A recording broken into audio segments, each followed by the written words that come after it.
Heb jij wel eens een gaslek gemaakt? Heb ik wel eens gedaan, ja. Ja? En toen? Want toen heel veel gas, hè. Ja. Bellen meteen brandweer. Meteen melden. Meteen melden, meteen maken. Ja. Ja, het gebeurt hier wel eens. Er is niks aan te doen. Dat hoort bij het werk, hè? Hoort bij het werk. Het is hier ook oude stad. We hebben in Almere gewerkt. Omdat het nieuwe stad is, hebben ze veelal met de machine, met de kraan gegraven. Dat is Ja. ook heel diep, Ja. de gasleidingen. In Leeuwarden de gasleidingen niet zo diep. Dus die raak je zomaar? En zijn ook helemaal niet stevig. Oude leidingen zijn heel fragiel.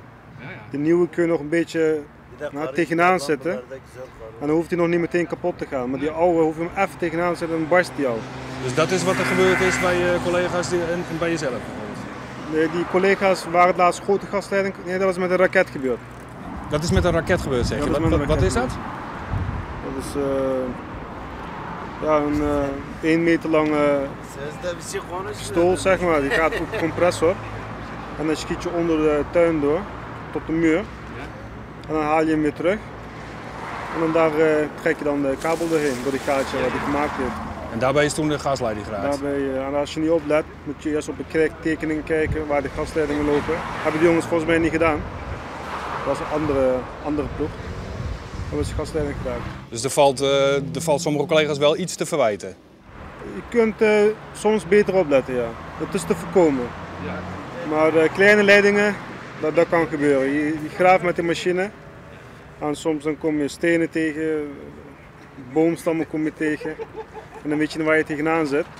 En dan zegt die steker voor jou, zegt dan nee, het is een boomstam. Haal het maar door, kleine stammetje.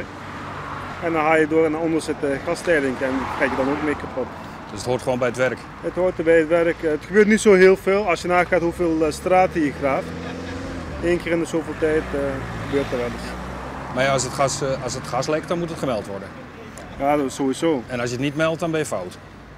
Je kan het niet melden, want het moet gemaakt worden. Zelf kun je ook niet maken. Nee, maar gewoon dichtgooien? Nee, dat kan niet. Dat doet niemand. Ja, blijkbaar zijn er wel gevallen van gaslekken die niet gemeld zijn. Ja, daar hebben ze zelf geprobeerd te repareren met plakband en zo. Dat moet je niet doen. Want dan krijg je later problemen en dan komt er water bij. Die plakband die laat los. Snap je? Het is het beste melden. Dan krijg je later ook veel minder problemen. Ja. Dus we moeten niet denken dat jullie een stel cowboys zijn die de grond opengooien en gaslek, nou ja, geen probleem, gooien we weer dicht. Ik durf het in ieder geval niet. Daar heb je te veel verantwoordelijkheid voor. Straks dan gooi je het zo dicht. Dat kan eigenlijk helemaal niet, want er blijft gas uitkomen. Ja? En dan, dan hoopt het zich op en dan blaast het hele huis een keer op. Ja. Dat is ook voorgekomen.